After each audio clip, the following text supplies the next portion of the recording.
Hello प्रिय students, आपका स्वागत है इस वीडियो में।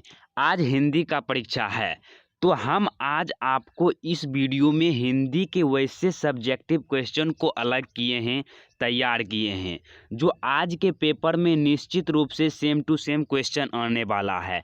चाहे आप फर्स्ट पाली में एग्जाम दे रहे हैं या सेकेंड पाली में एग्जाम दे रहे हैं, दोनों में इसी के अंदर से क्वेश्चन आने वाला है। तो आप इस वीडियो को शुरू से लेकर अंत तक देखें, क्योंकि यह सभी क्वेश्चन कोई मामूली क्वेश्चन नहीं है। अगर आप इस वीडियो को स्किप करते हैं या वीडियो पर चले जाते हैं तो कोई बात नहीं, जब आपका एग्जाम हो जाए तब आप इस वीडियो को एक बार ज़रूर देख लीजिएगा। आपको पता चल जाएगा इसमें से हम कौन से क्वेश्चन को मिस कर दिए हैं। अगर देख लेते हो तो मेरा पूरा क्वेश्चन सॉल्व हो जाता। तो चलिए एक एक प्रश्न को अच्छे तरीके से समझा देते हैं, ताकि आप अपने समझ के आधार पर भी अपनी भाषा में इसका आंसर ज़रूर लिख के आए। इस तरह के प्रश्न अगर आपके पेपर में मौजूद होंगे तो इसमें फर्स्ट क्वेश्चन है, लेखक किस विडंबना की बात करते हैं? विडंबना का स्वरूप क्या है? देखिए यहाँ पर विडंबना शब्द है। विडंबना शब्द का मतलब होता है उपहास, अर्थात तो वैसा बात जो होना नहीं चाहिए। जैसे में कोई घटना होना नहीं चाहिए लेकिन वो हो जाता है और वो हो रहा है, तो उसी को हम विडंबना कहते हैं। और उसका स्वरूप क्या है, उसी को यहाँ पर प्रदर्शित करना है। तो लेखक भीमराव अंबेडकर जी विडंबना की बात करते हुए, उपहास की बात करते हुए कहते हैं कि इस युग में जातिवाद के पोषकों की जो है ना कमी ही नहीं है, जिसका स्वरूप है कि जाति प्रथा श्रम विभाजन के साथ साथ श्रमिक का भी विभाजन का रूप ले रखा है, जो अस्वाभाविक है।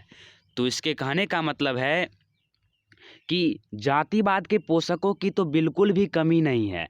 जाति प्रथा के कारण ही किसी व्यक्ति को श्रम विभाजन कर दिया जाता है, अर्थात वह व्यक्ति अगर इस कास्ट का है तो वह इसी काम को कर सकता है। अर्थात कोई सब्जी बेचने वाला व्यक्ति है तो वह उसके खानदान में जितने भी व्यक्ति होंगे वह सब्जी ही बेचेंगे, आगे आने वाला उसके पीढ़ी भी सब्जी बेचेंगे। लेकिन यह लेखक के दृष्टिकोण में यह सरासर गलत है, क्योंकि अगर कोई किसी का पिताजी अगर बाल छाँटने का काम करता है तो क्या उसका हर खानदान ही यही काम करेगा? तो ऐसा बिल्कुल भी नहीं। वह अलग काम कर सकता है अपने इच्छा के अनुसार, अपने योग्यता के अनुसार। तो लेखक इसी विडंबना का बात करते हैं और इसके स्वरूप को बताते हुए इसका विरोध करते हैं।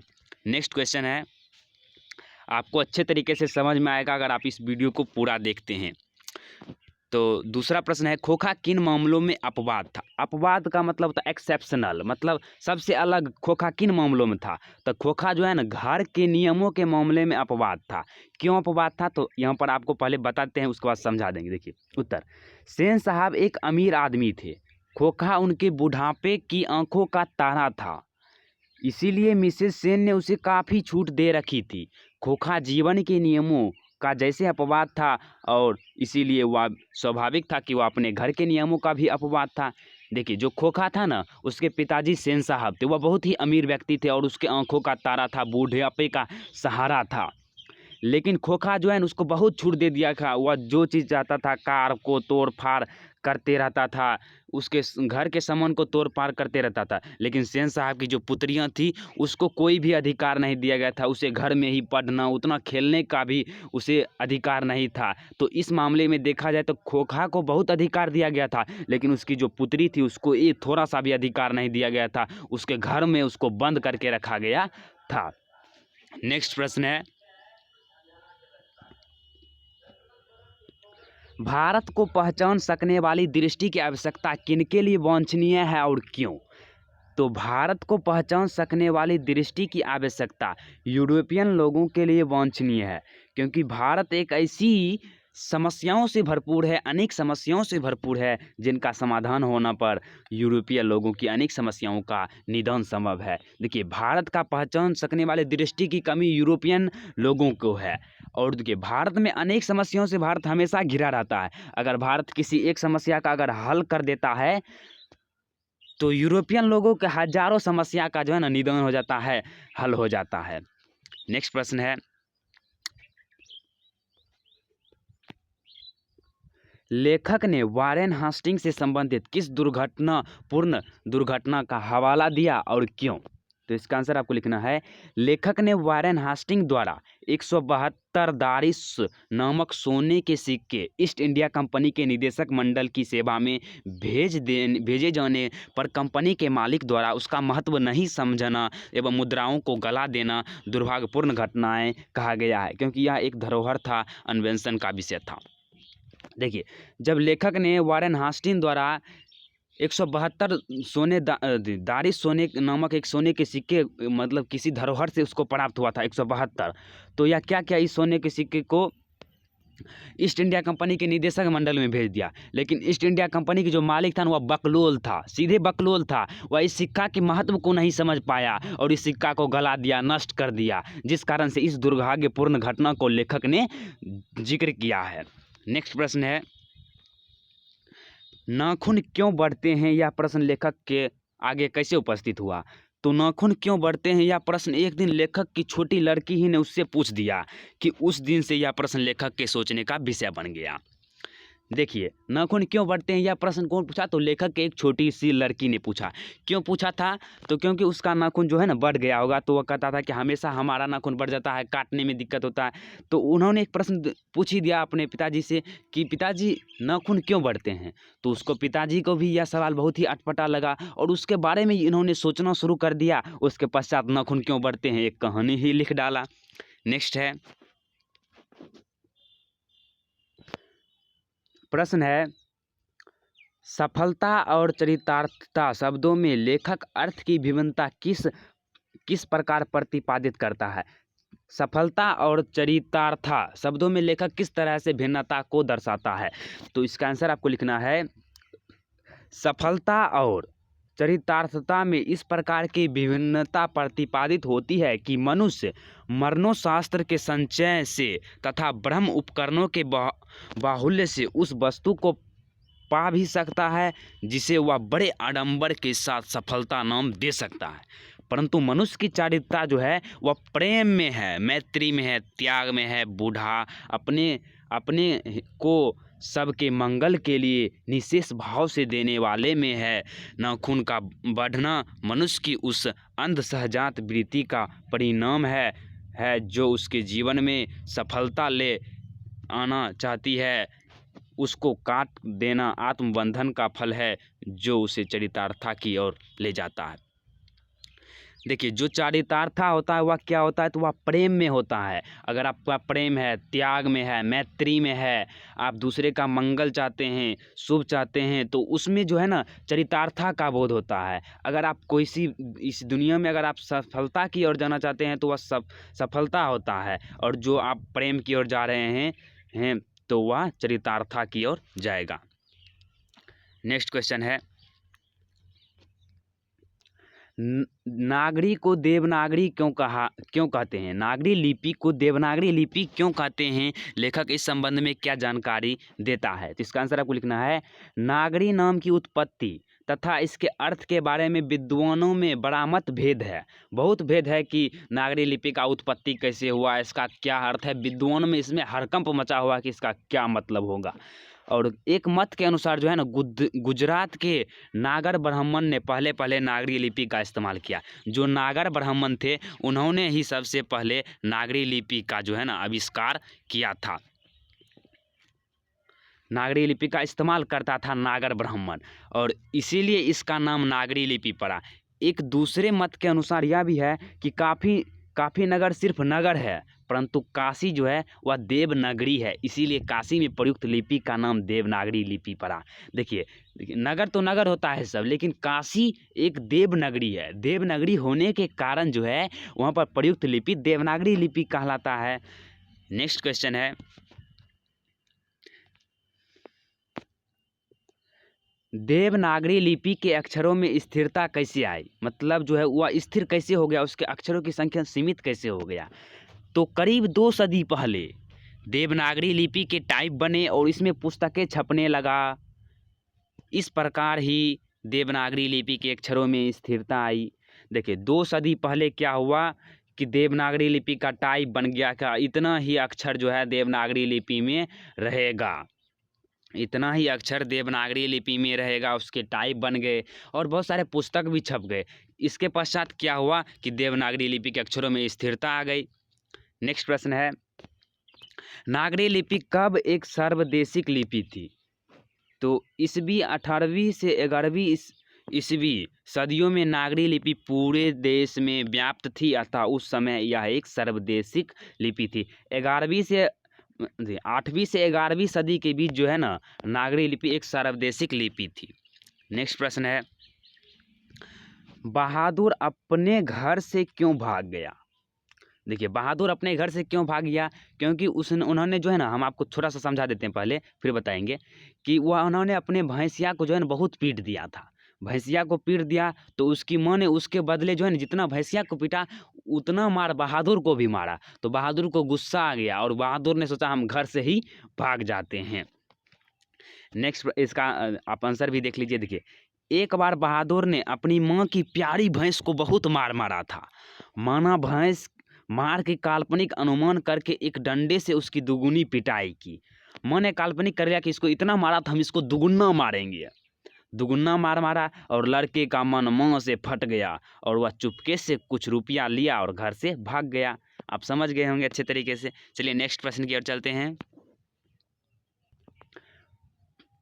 प्रश्न है, झोले में मछलियां लेकर बच्चे दौड़ते हुए पतली गली में क्यों घुस गए?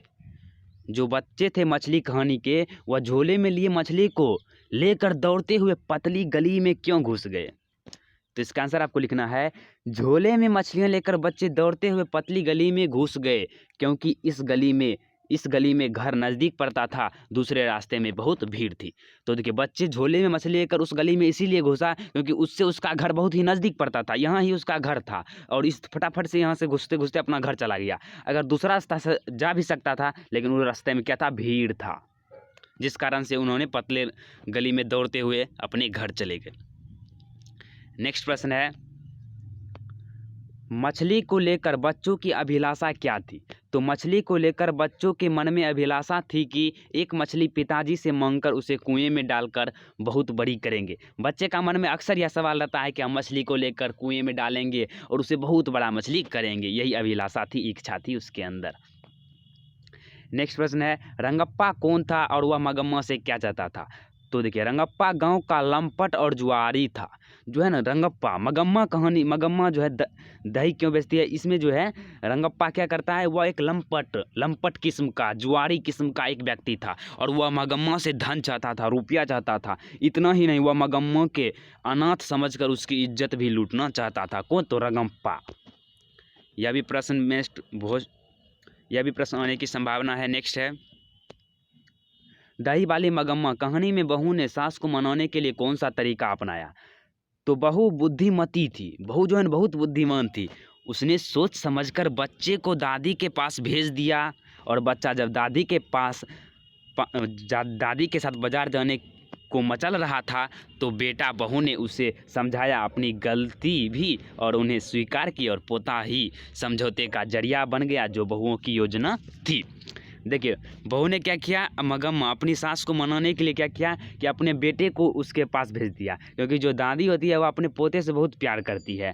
तो उसे बाजार के साथ मचल रहा था, जिस कारण से वहाँ पर बेटा और बहू दोनों आ गए और उसे माफ़ी मांग लिया और अपने गलती को स्वीकार किया और साथ साथ रहने लगे। तो जो है उसका पोता जो है मगम्मा का, वह एक जरिया बन गया था। नेक्स्ट प्रश्न है, लक्ष्मी के अस्तित्व पर विचार करें। तो लक्ष्मी इस कहानी का प्रमुख पात्र था। लक्ष्मी जो है प्रमुख पात्र था।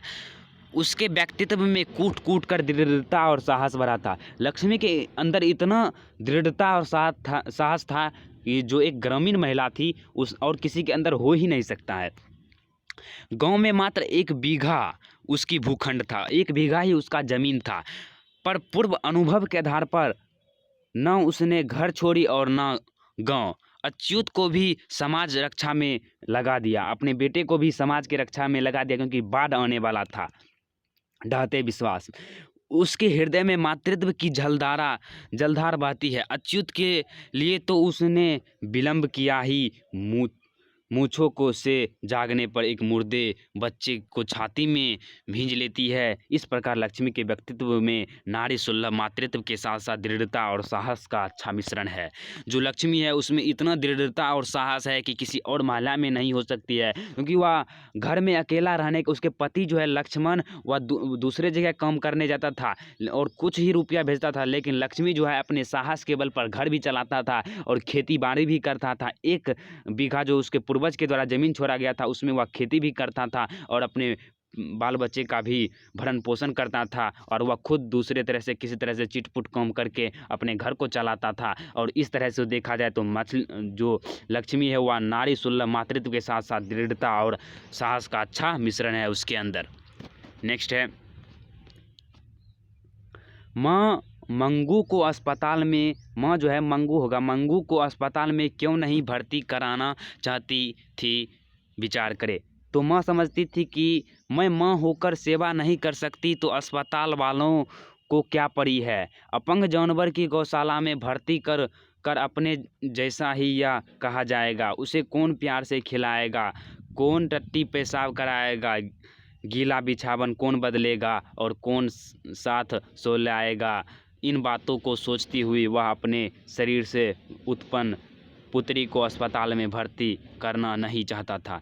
जो माँ था ना वह मंगू को अस्पताल में भर्ती इसीलिए नहीं कराना चाहता था। वह सोचता है कि हम अपने बेटे का जिस तरह से ख्याल रख रहे हैं, उसे खाना खिला रहे हैं, उसे सुला रहे हैं, उसका सफाई कर रहे हैं, बिछावन बदल रहे हैं, क्या उस तरह से अस्पताल के लोग कर पाएंगे। इस सोचकर वह बहुत ही परेशान रहती थी और अपने बेटी को अस्पताल जाने नहीं देती थी और उसे एक डर बना हुआ था।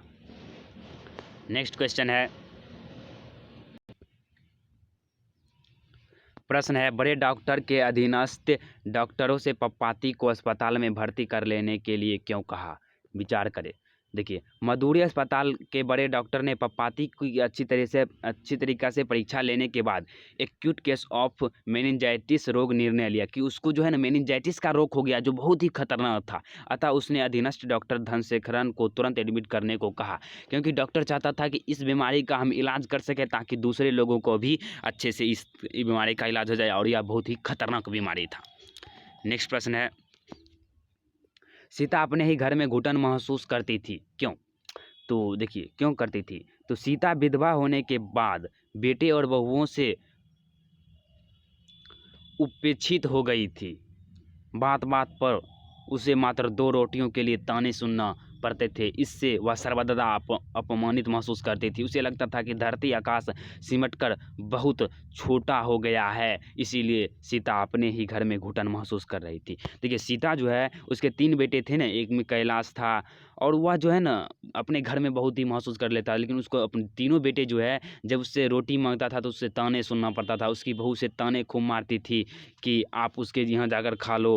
उसका काम कोई नहीं करता था सीता को, तो सीता को लगता था कि यह जो है ना आकाश सिमट कर छोटा हो गया है, और जो है ना उसको अपने ही घर में बहुत ही घुटन महसूस हो रहा था, क्योंकि वह अकेला तीनों बेटों को पाल लिया था, लेकिन वह तीनों बेटों उसे ही नहीं पाल पा रहा था। तो इससे बड़ी और दुर्भाग्य क्या हो सकता है। तो आज की इस वीडियो में इतना ही प्रश्न, ये सभी प्रश्न बहुत ही इंपॉर्टेंट है, आपके परीक्षा में निश्चित रूप से पूछा जाएगा। आप अपनी तैयारी को बरकरार रखें। मिलते हैं अगली वीडियो में, तब तक के लिए जय हिंद, जय भारत, धन्यवाद।